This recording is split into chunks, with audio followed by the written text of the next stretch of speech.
И сега точно 19:30 ќе продолжиме со вториот дел од Младиот Давид, за кој што накратко започнав и зборував минатата сабота. Ќе отвориме повторно во првата книга Самуилова, која што во некои Библии прва книга на царевите. Еве да ги викаме Самуилови, за да се прави разлика. Полесно е така да се разликуваат. Прва книга Самуилова, 16-та глава. Прочитавме за тоа како Божиот дух, како Господ го испрати пророкот Самуил да помаза нов цар во Израел и како изборот паднал не на некое мажиште, туку на некој што не го сметале за маж. Го сметале за дете, бидејќи навистина и бил дете. И 17 години нека имал, се уште бил дете, според сите стандарди. Тоа бил младиот Давид, кој што беше само овчарче на стадата на својот татко Јесеј, додека неговите, колку беа, 7 постари браќа, беа возрастни мажи, кои што служеа војска во војската на царот Саул, во војската на Израел, и кои што го правеа и сето она што му доликува на маж да го направи.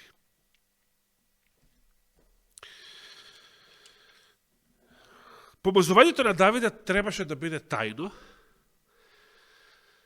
бидејќи Саул се наоѓаше веќе во многу лоша состојба, духовна состојба. Во 16-та глава, каде што застанавме кај 12-тиот стих. Ке го прочитам сега и 13-тиот. Самото помазување на Давида за цар. Значи, кога е се уште малолетно момче. Самуил го зеде рогот со масло и го помаза среде браќата негови. И што се случи? Кога Господовото масло допре на челото на Давида. Тука се вели и духот Господов почиваше врз Давид од тој ден и подоцна. И духот Господов. Колко е убаво ова. Мнозина од нас може да посведочат тука дека од млади години го доживеале ова искуство. И духот Господов почиваше. Од тој ден, кога го запознавме Евангелието, кога не просветли Словото и поверувавме во него, па со години натаму, би рекол. Но, каква е духовната состојба на Саул во тоа време? Духовната состојба на првиот цар, кој што и тој своевремено на почеток имаше успешно владење и успешна служба во Господа. 14-тиот стих ни дава еден страшен опис на Сауловата духовна состојба. И посакувам никој што денес живее, иако за жал мнозина одамна се во оваа состојба. Мнозина се и во бетер од оваа состојба, веќе похулија на Светиот Дух и за нив нема спасение.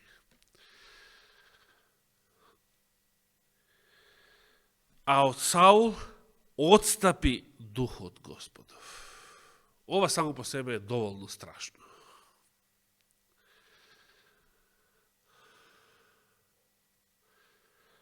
а од Саул отстапи духот Господов. Иако се сеќавате според Христовите зборови во Евангелијата, што се случува тогаш?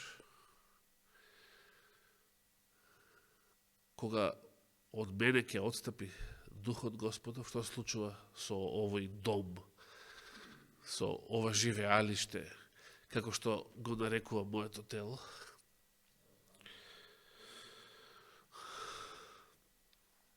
Стихот, сега вториот дел стихот вели: и зол дух.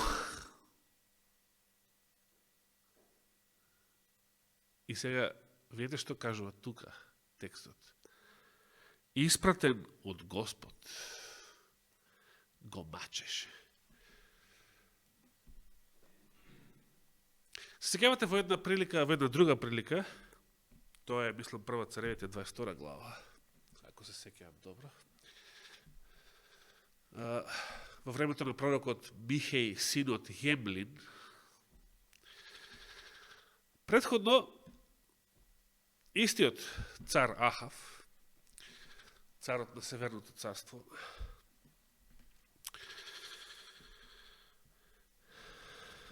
не беше, се разбира, послушен на Господа, знаеме, покрај Језавелја и не можеше да биде. Но ако беше маш и ако сакаше, ки беше.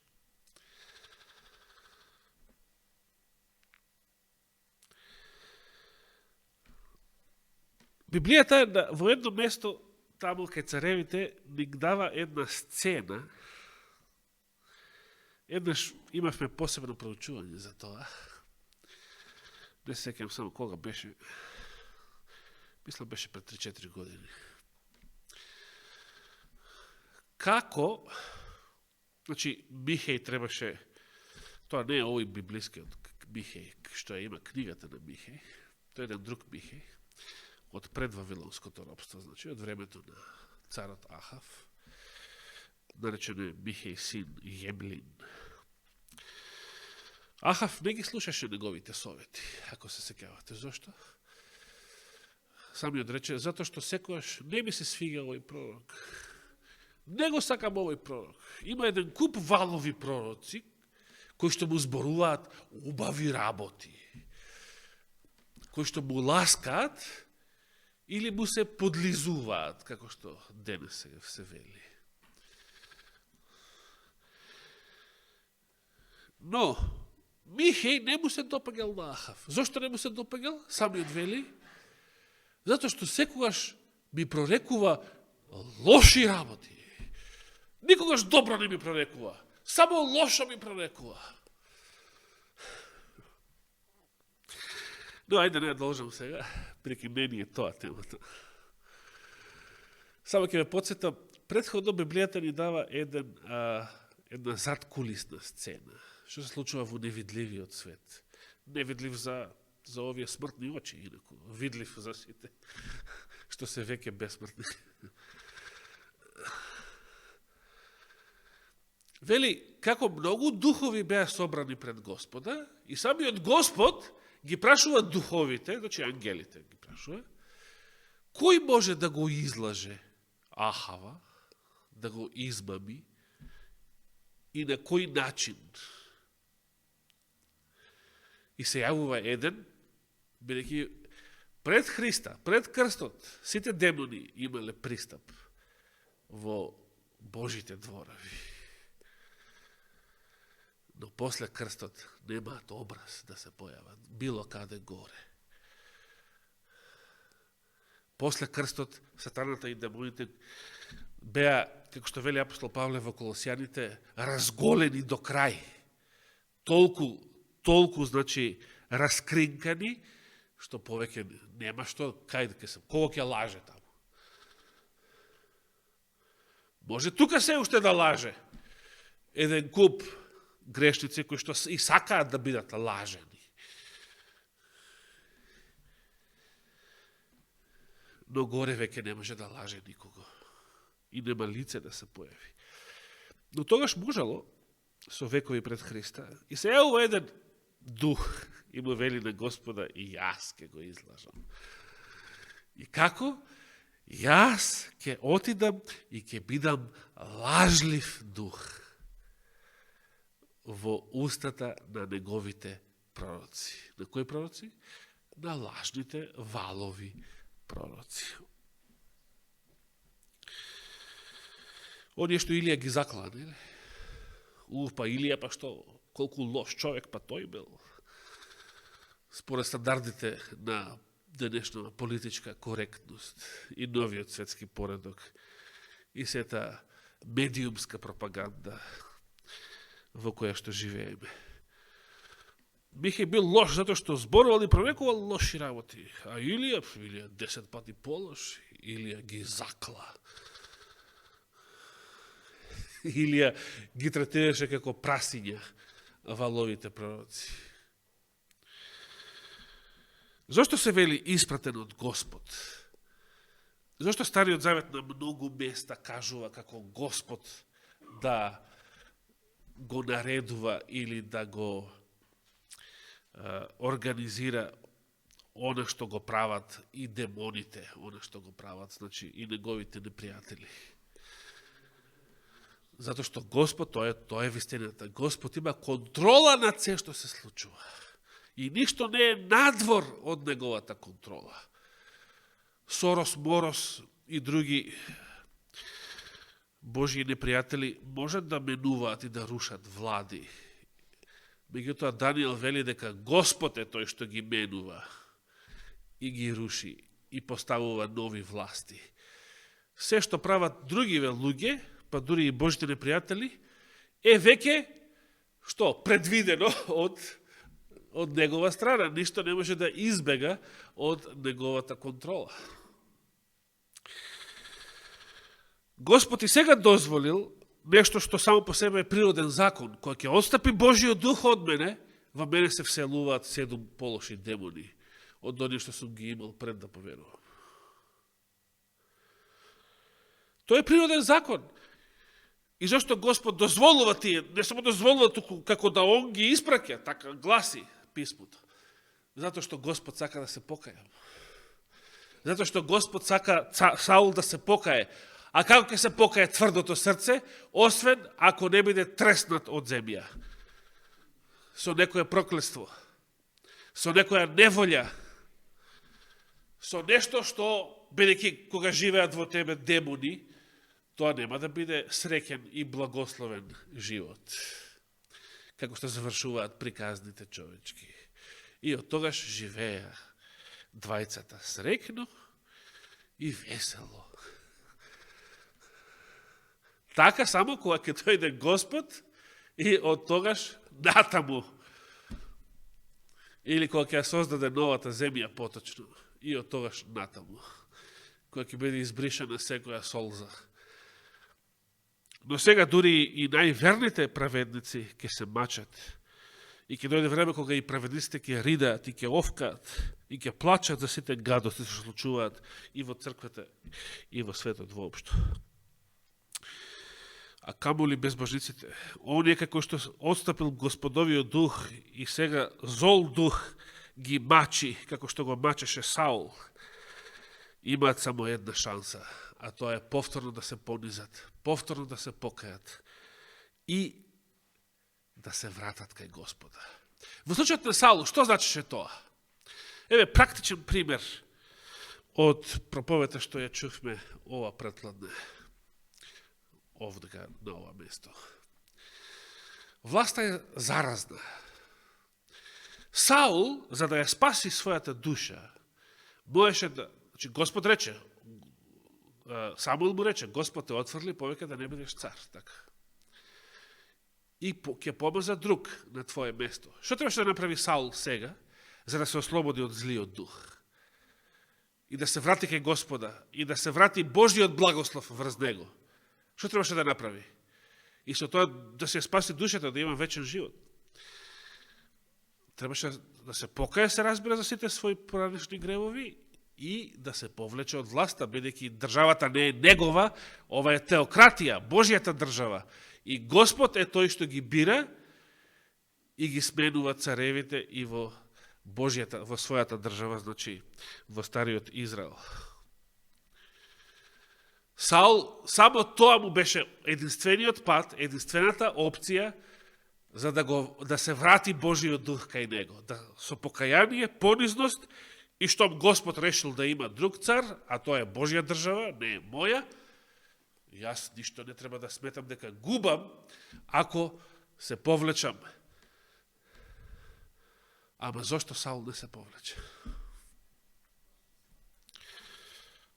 Или, како што рече, предпладне е заразна. Стана, или е зависна. Зависна. Тоа беше зборот. Стана лоша навика. Власта создава зависност кон неја. Престолот или фотелјата, како што велеа на времето, создава зависност. И затоа злиот дух продолжува да го мачи. Саул е отфрлен од Господ, свесен е за таа своја состојба, зол дух го мачи, значи тоа е веќе тешка депресија, која што уште повеќе ќе се предлабочува понатаму.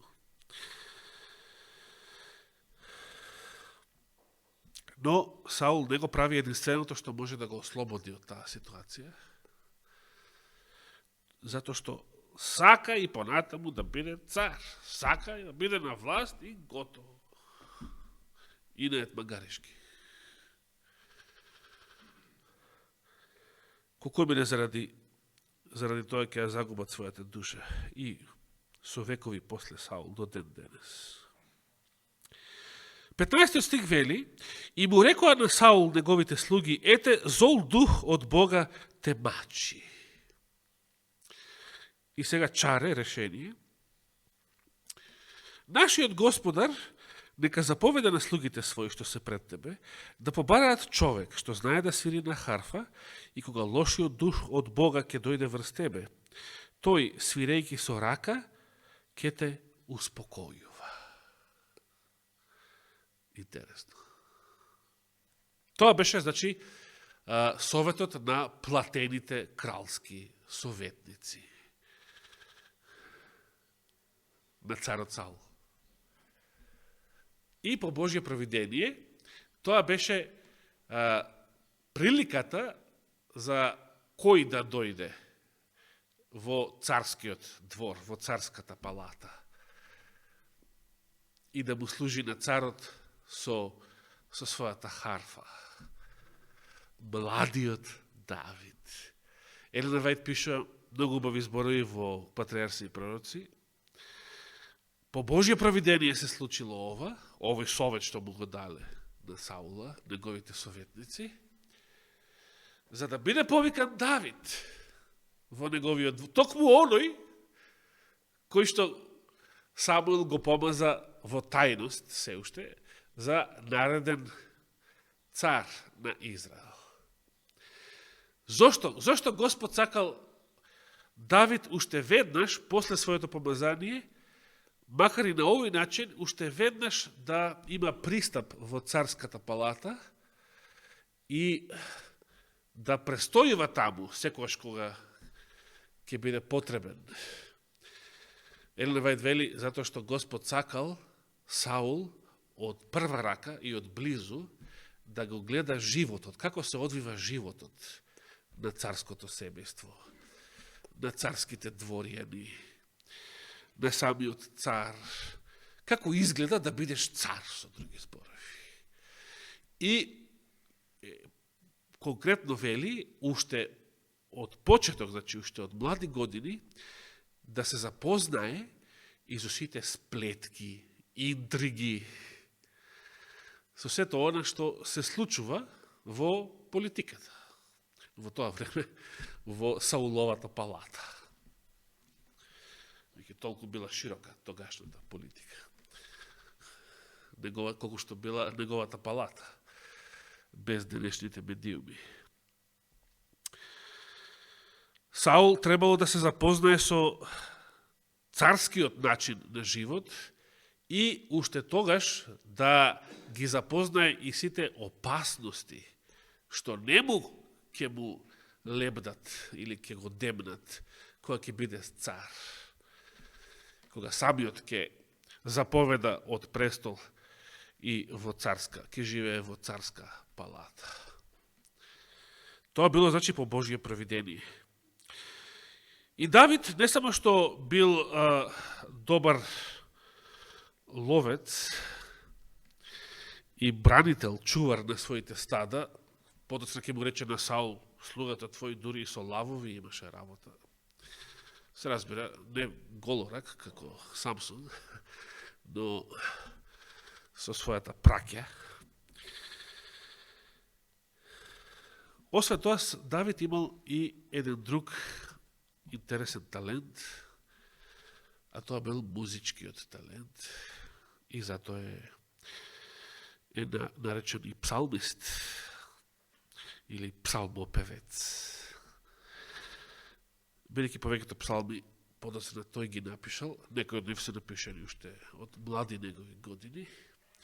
И сите тие биле музика, значи сите тие биле песни, псалм значи песна, со текст и со музика, кој што Давид ја компонирал за сите нив, за сите оние што тој ги напишал. 17 стих вели, Саул им одговори на своите слуги, најдете ми човек што убаво свири и доведете ми го. Тогаш еден од слугите негови рече, ете јас видов кај витлеемецот Јесеј, дека еден од неговите синови знае да свири. Тој е човек храбар и борбен, умно говори, а и е мощен убав. И најважното од сето што го забележал овој кралски советник кај Давида, кај младиот Давид, која е последната наведена особина, освен сите овие наброени. Човек храбар и борбен, умно говори, значи и паметен, и мощен убав истовремено, но може би сето ова го е добар опис и за младиот Саул, ако се вратиме. Но што е битното сега, тоа што сега го нема Саул, а Давид го има, и Господ е со него. Тоа е најбитното од сето ова. Божиот благослов кој ќе биде во твојот живот, Божиот благослов кој ќе те води, тогаш си најсрекниот човек на светот.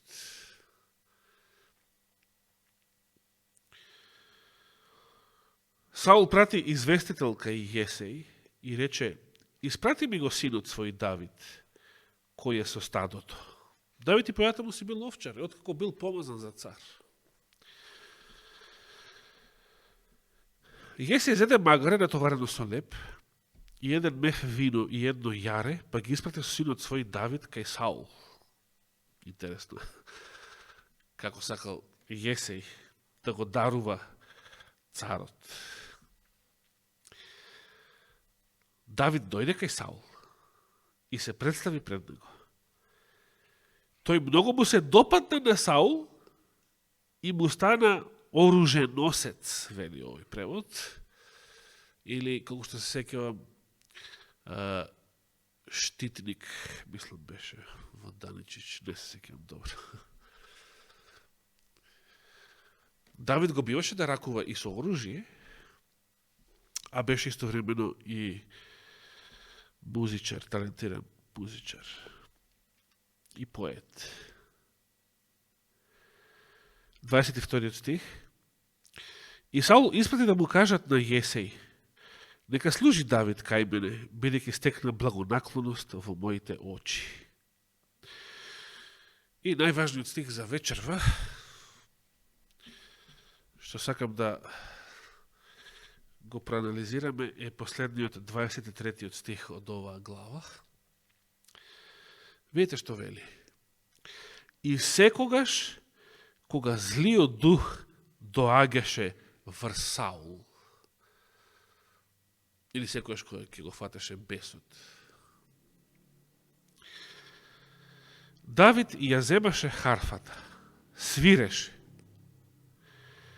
И на Саул му стануваше подобро и повесело. И лошиот дух тогаш се иставаше од него. Колку мои зборови. Прво прашање. Каква музика, што мислите, каква музика свирел Давид на својата харфа, за да злите духови бегаат од неа, и на тој начин што ќе побегне злиот дух од таму, на Саула ќе му биде полесно, поубаво, повесело. Каква музика свирил Давид? Како? Божествена, духовна, света музика. Каква музика мислите? Што мислите? Каква музика демоните не можат денес да поднесат?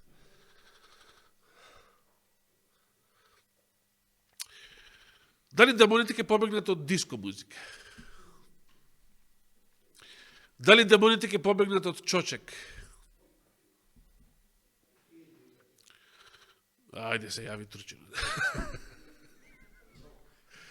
Дали демоните ќе побегнат од рок, поп, техно, джез нека биде? Од тоа може, не знам како име, дали и нив име така досадно како мене. Кој ќе слушнам некојаш джез? Од нито едно такво нешто бесот нема да побегне. Но постои само една музика од која што бега. Бега како што велат, како ѓаволот крст. Иако не бега ѓаволот ни од темјенот како материја, кој што ја символизира молитвата, ни од крстот како предмет, иако за него е поразителна мислата за Христовиот крст, за оно што Христос таму го извојувал на Голгота, што за него самиот представува смртна пресуда. Само една музика постои, светата духовна музика. Значи, Давид му свирил на Саула свети химни, бидејќи химни кои што го слават Господа, и како и секоја духовна музика го имаат оно што ниту една друга музика го нема, колку и да е убава. Секоја друга музика или песна, хит, како сакате, колку и да е убава, таа го нема оно што го има духовната музика. А духовната музика е единствената музика која што во душата на човекот создава еден вечен оптимизам, една полнина, една радост, создава еден триумф, какво што не може да ти даде сета останата патолошка музика.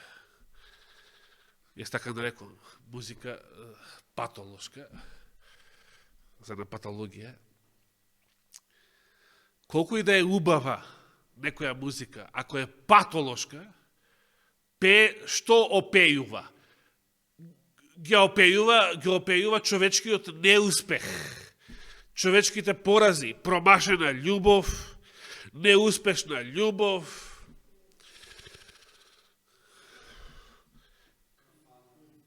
Да, и сите промашени средства, како сега да се најде лек за ова првово, кафана, вино, ракија.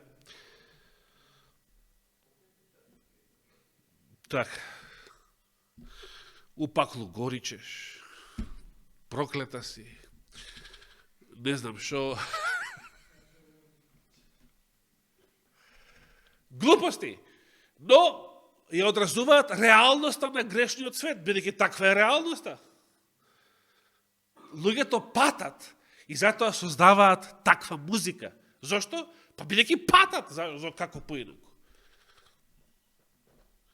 Затоа што самиот пати. И затоа создава таква музика, патолошка музика. Но духовната музика е нешто нечуено за грешни уши. И додека не ја чујат, а не е само да ја чујат со уши, туку прво да поверуваат во Евангелието, па отпосле кога ќе чујат, кога Светиот Дух ќе влезе во душата, во срцето, тогаш духовната музика представува извор на еден оптимизам, невиден оптимизам во душата, радост, триумф, среќа, каква што ниту еден грешник не може да има, па нека биде и милиардер, ако сака. Каква што милиардерот без Божи дух не може да има тоа што Духот Божи може да ти го даде во душата кога си послушен на Бога. Од таква музика бесовите бегаат. Зошто? Бидејќи тие не можат да се радуваат на тоа. Тие се осудени. Тие тоа многу добро го знаат. Тие самите ја свиреле таа музика, но сега тие се тие што светата музика кај нив предизвикува патологија.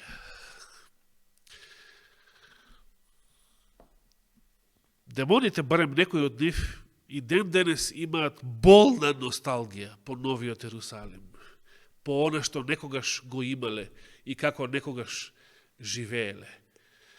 Но повеќе таму враќање нема. Затоа што милоста за нив одамна завршила.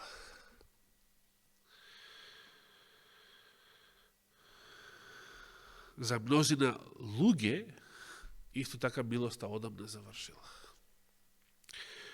Но поголемиот дел луѓе во светот се уште имаат шанса за спасение, па нека се и се уште најголеми грешници во моментов. Божиот Дух може да направи чуда со нив, големи чуда.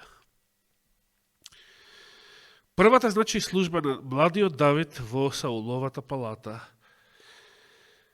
пред да ја докаже својата храброст и машкост во битка и со оружје против непријателот, беше служба на музика, служба на славословие, славење на Господа со свети химни, музика од која што Сауловиот бес бегаше, го напушташе, и затоа малку од малку на царот му станувало подобро и повесело, доколку тоа трајало, колку можело да трае.